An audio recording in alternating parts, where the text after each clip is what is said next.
السلام علیکم ناظرین، آپ دیکھ رہے ہیں زی ایچ نیوز، میں ہوں ظہیر احمد۔ ناظرین،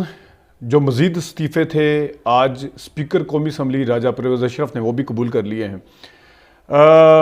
اس سے پہلے ابھی جو ٹوٹل 124 جو ریزگنیشنز ہیں وہ ایکسیپٹ ہو چکے ہیں،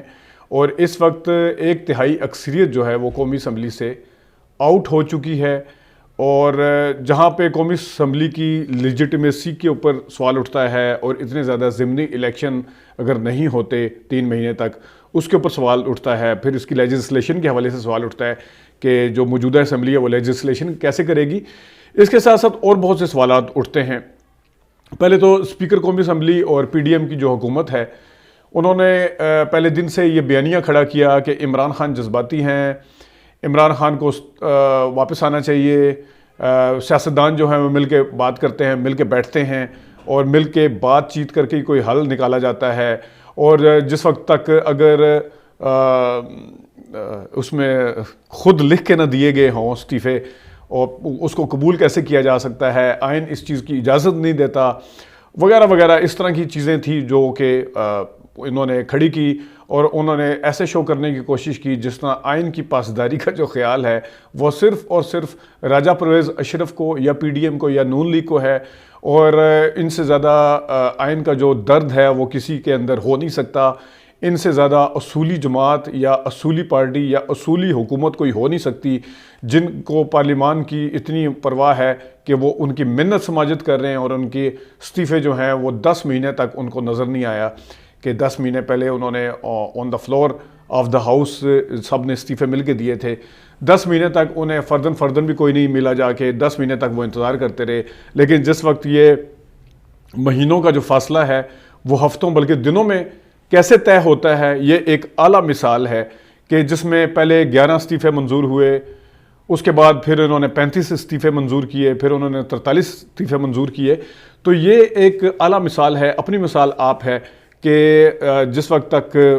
جو تھا وہ بنیاد بنایا ہوا تھا آئین کو، اصولوں کو، اور پتہ نہیں کس کس چیز کو، لیکن آج جو ہے فائنل، پچھلے ویسے کچھ دن سے ایکسپوز ہو رہی تھے یہ سارے، لیکن آج فائنل ایکسپوز ہو گئے۔ اس میں کوئی شک ہی ہے ہی نہیں۔ میں نے اپریل میں یا مئی میں ٹویٹ بھی کی تھی اور ایک پروگرام بھی کیا تھا، میں آپ کو لنک بھی شیئر کر دوں گا۔ اس وقت میں نے خیر یہ کہا تھا کہ عمران خان صاحب کو کم از کم قومی اسمبلی سے بے شک عدم اعتماد میں وہ مطلب کامیاب ہو گئی تھی اور وہ اتر گئے تھے حکومت سے، لیکن انہوں نے قومی اسمبلی سے نہیں جانا چاہیے، کیونکہ اگلے الیکشن میں پھر یہی شور پڑے گا، نگران سیٹ اپ، وزیر اعلیٰ الیکشن، وزیر اعظم الیکشن ریفارمز، مرضی کی وغیرہ وغیرہ۔ اور اب کیونکہ عمران خان صاحب نے جب مخالفوں کے لیے کوئی راستہ نہیں چھوڑا تھا، اسمبلی کی تحلیل کر دی، سارا کچھ کیا، تو وہ بھی اب اصولوں کو، جو سو کالڈ اصول تھے، ان کی پاسداری کو، اور ان کو جو انہوں نے ایک بڑا بنایا ہوا تھا، بنیاد بنایا ہوا تھا، اس کو سائڈ پہ رکھ کے اب وہ بھی برے طریقے سے ایکسپوز ہو گئے ہیں۔ اپنی ہی چیزوں کے اوپر، اپنی بتائی ہوئی باتوں کے اوپر، اپنی ہی تقریروں کے اوپر، اپنی ہی رولنگز کے اوپر وہ اب ایکسپوز ہو گئے ہیں۔ انہوں نے یو ٹرن لیا ہے راجہ پرویز اشرف نے اور پی ڈی ایم نے۔ تو یہ تو ایک بات ہے کہ آج سب کچھ آج پتہ چل گیا کہ عمران خان صاحب کی جو اسمبلی تحلیل کرنے کی، جو خاص طور پہ پنجاب اسمبلی کی تحلیل، جس کے اندر سے نون لیگ کے اور پیپلز پارٹی کے ایم پی اے سارے چلے گئے، ان کی تکلیف کس قدر ہے، ان کا درد کس قدر ہے، ان کی شدت اب آپ سوچ سکتے ہیں کس قدر ہے کہ انہوں نے استعفے جو ہے وہ بالکل ان نو ٹائم قبول کر لیے، نہیں پوچھا۔ یہ اب تو بلکہ یہ کہا جا رہا ہے کہ انہوں نے فلور آف دا ہاؤس صاحب نے مل کے شاہ محمود قریشی نے کہہ دیا تھا بس، یعنی جس چیز کا وہ ریفیوز کرتے ہیں، جس چیز کو ماننے کے لیے نہیں تیار تھے، آج اسی کو بنیاد بنا کر وہ استعفے جو ہے منظور کیے جا رہے ہیں۔ یقیناً 43 بندوں کے اور اس سے پہلے 35 بندوں کے جو استعفے ہیں ان سے فردن تو نہیں پوچھا تھا۔ اس وقت تو راجہ پرویز اشرف صاحب کو ان کی ٹویٹر اکاؤنٹ بھی نظر آ رہے تھے، ان کی جہاں پہ کوئی ٹی وی پروگرام تھا وہ بھی نظر آ رہا تھا۔ اب جو ہے ان 43 بندوں نے جب اب ای میل کی کہ ہمارے استعفے منظور نہ کیے جائیں، کیونکہ قومی اسمبلی کا اسپیکر وہاں پہ موجود نہیں تھے، اب وہ ای میل بھی نظر نہیں آ رہی۔ اب وہ ڈی نوٹیفیکیشن کے لیے جس وقت ای سی پی میں رکوانے کے لیے جس وقت وہ ای سی پی میں گئے ہوئے ہیں، وہ بھی اب ان کو نظر نہیں آ رہا۔ نظر آنے کو جب ہوتا ہے تو سب کچھ نظر آنا شروع ہو جاتا ہے، نہیں نظر آنے کو ہوتا تو کچھ نظر نہیں آتا، نہیں نظر آنے کو 8-8 10-10 مہینے تک کچھ نظر نہیں آتا، جب نظر آنے کو آتا ہے تو وہ جناب ہفتوں اور دنوں کے اندر جناب اور گھنٹوں کے اندر نظر آنا شروع ہو جاتا ہے۔ اور دوسری طرف جو ای سی پی ہے اگرچہ اس کا میرا نہیں خیال کہ اس کا کوئی ڈی نوٹیفیکیشن ہولڈ کرنے کا کوئی اس طرح کا ہے، لیکن جس ٹائم ان کو رولنگ ملتی ہے قاسم سوری کی وہ غلط نظر آتی ہے، ساری وہ سارا کچھ استعفے دینے والا وہ سب کچھ غلط نظر آتا ہے، لیکن جس ٹائم موجودہ ہے وہ ابھی ڈی نوٹیفیکیشن ادھر سے وہ بھیجتے بھی نہیں ہیں 35 ممبر کا پہلے، اور ادھر سے ان کو ڈی نوٹیفائی بھی کر دیا جاتا ہے۔ یہ ہے الیکشن کمیشن، اور ہماری جو اسمبلی ہے اس کی اب اتنے زیادہ کیسے 2 اسمبلیاں ویسے فارغ ہو چکی ہیں، ان کا الیکشن ہونا ہے جس پہ ٹس سے مس نہیں ہو رہے، ابھی اناؤنس بھی نہیں کر رہے، آئین کے مطابق اس کو اناؤنس کر دینا چاہیے۔ آئین کا بڑا چرچا ہے اور آئین کا بڑا پیٹ میں درد رہتا ہے ہر وقت، لیکن آئین کے اوپر ہی اب وہ خاموشی ہے کہ وہ گورنر جو ہیں وہ اپنے تاریخ دینے کے لیے تیار نہیں ہیں۔ اور یہاں پہ یہ ہو رہا ہے کہ جو قومی اسمبلی ہے وہاں پہ 1/3 جو ہے وہ خالی ہو چکا ہے ہاؤس۔ کیا اس طرح کی کوئی مثال ملتی ہوگی ماضی میں کہ اتنے زیادہ استعفے قبول کر لیے گئے ہوں اور اس کے بعد بھی قومی اسمبلی جو ہے وہ قائم رہے؟ قومی اسمبلی کی جو لیجیٹمیسی ہے، اس کی جو کیا کہنا چاہیے، قانونی افادیت کہنی چاہیے یا جو بھی، وہ کتنی ہے اس وقت؟ یہ ایک بہت بڑا سوال ہے۔ اور اتنے زیادہ ضمنی الیکشن کیا کروائے جا سکتے ہیں؟ اور دوسری طرف یہ ہے کہ کیا اس طرف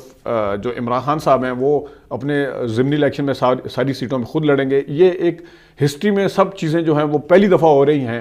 اور پہلی دفعہ ہو رہا ہے کہ الیکشن کمیشن اور ادارے جو ہیں وہ کبھی ایک طرف جا کے بیٹھ جاتے ہیں، کبھی دوسری طرف بیٹھ جاتے ہیں، کبھی ایک چیز کو بنیاد بنا کے اصول بنا لیا جاتا ہے، پھر اسی چیز کو اصول کو توڑ دیا جاتا ہے، کیونکہ جس طرف ان کی ٹارگٹ ہیں، جو بندہ ان کا ٹارگٹ ہے وہ ان کو بس ٹارگٹ کرنا ہی مقصود ہے، باقی اصول جو ہیں اس کے مطابق اپنے آرام سے تبدیل اور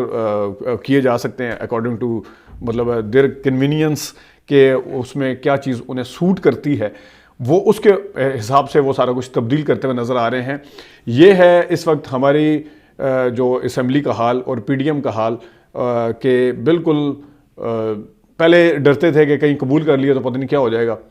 اب ظاہر ہے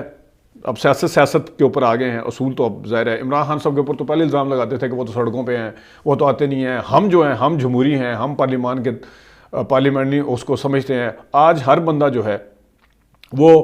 پارلیمان کو کمزور کرنے کی ہونے کی بات کر رہا ہے، اگر یہ استعفے منظور ہوئے ہیں، اور اگر بالفرض وہ آنا چاہ رہے تھے واپس، اگر عمران خان صاحب کا وہ ڈیسیجن غلط تھا تو آپ ان کو کہتے ہیں بالکل ٹھیک ہے جی، صبح کو بولا شام کو گھر واپس آ جائے، تو بولا نہیں کہنا چاہیے۔ آپ نے ان کے استعفے منظور کیے، اور ان کے جو ڈی نوٹیفیکیشن رکوانے کے لیے پہلے ان کو ملنے کے لیے کل آئے، وہاں پہ اسمبلی بند تھی، وہ جی پاور سرکٹ بجلی گئی ہوئی ہے تو 3 دن کے لیے اسمبلی بند ہے، وہ بھی بند کر دی گئی۔ وہ بندے بالکل نظر نہیں آئے، جب نظر آ رہے تھے تو وہ جی فلانے بندے نے اپنے ٹویٹر میں کہا تھا کہ میں نے استعفیٰ دے دیا ہے، وہ میں نے ڈھونڈا ہے جی، راجہ پردیشیر صاحب فرما رہے تھے، فلانے نے ایک کسی ٹاک شو میں آ کے کہا تھا کہ میں نے استعفیٰ دے دیا۔ لیکن اب یہ 43 بندے جو ہیں، بے شک انہوں نے یو ٹرن لیا یا واپس آئے ہیں یا وہ واپس آنا چاہتے ہیں، بقول فواد چودھری کے کہ ہم تو صرف راجہ ریاض کو ہٹانے کے لیے واپس آنا چاہ رہے تھے، ہمیں اس اسمبلی سے کچھ نہیں ہے۔ اور فواد چودھری نے یہ بھی کہا ہے کہ راجہ ریاض کو یہ بچانے کے لیے کیا کچھ کر رہے ہیں، اور یہ تو ہر بندہ، ہر صحافی بھی اب مان رہا ہے۔ حامد میر صاحب نے بھی کہا ہے کہ راجہ ریاض کو تو کوئی بھی اپوزیشن لیڈر ماننے کے لیے تیار نہیں، وہ اپوزیشن ہے ہی نہیں ہے۔ یہ کس قسم کی اپوزیشن ہے کہ خود اپنی مرضی سے اپوزیشن لیڈر لگایا جائے حکومت جو ہے؟ تو یہ کچھ ڈیولپمنٹ ہیں، اس کے ساتھ ساتھ مزید بھی اپڈیٹ کرتے رہیں گے۔ اپنا خیال رکھیے گا، ابھی تک کے لیے اتنی اجازت دیجیے، اللہ حافظ۔